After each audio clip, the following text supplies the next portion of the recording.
ডাস্টবিনের ধারের ওই ছেলেটিকে দেখো, কুকুরগুলোর সাথে কেমন খাবার ভাগাভাগি করে খাচ্ছে। মানুষ ওর বন্ধু হয়নি, তবে বন্ধু হয়েছে ইতর প্রাণীরা।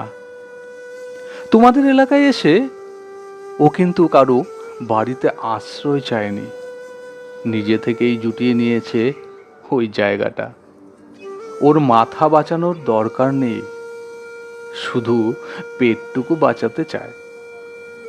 খিদে পেলে পেট মানতে চায় না, খিদের জ্বালা বড় জ্বালা।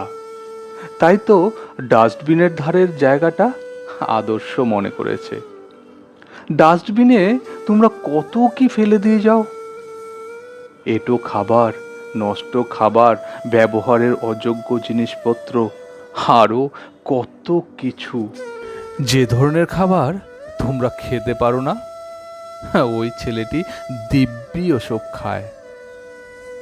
কি আর করবে, ভাগ্য ওর তেমন নয়।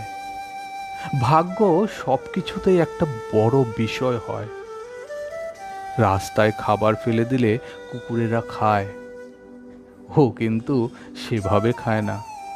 ও ডাস্টবিনের খাবার খায়, কুকুরদের সঙ্গে থেকেও ডাস্টবিনের খাবার খায় ঠিকই, কিন্তু তাই বলে ও কুকুরদের চেয়ে অধম নয়। ও ডাস্টবিনের খাবার খায়, রাস্তার নয়। ওর সাথে কুকুরদের পার্থক্য দেখলে, আর তোমাদের সাথে কুকুরদের পার্থক্য দেখো। তোমরা মানুষ হয়ে মানুষের দুঃখ বোঝো না, মানুষের সেবা করো না, অথচ ওই কুকুরগুলোকে দেখো, ছেলেটির সঙ্গে কেমন খাবার ভাগাভাগি করে খাচ্ছে।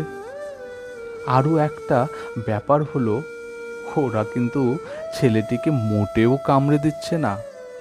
কিন্তু কেন? ডাস্টবিনে যত খাবার আছে সব যে ওদেরই, এমনটা কিন্তু ওরা মোটেও ভাবছে না, তাই কামড়াচ্ছে না। একেই বলে পার্থক্য। বুঝলে তোমরা? একেই বলে পার্থক্য।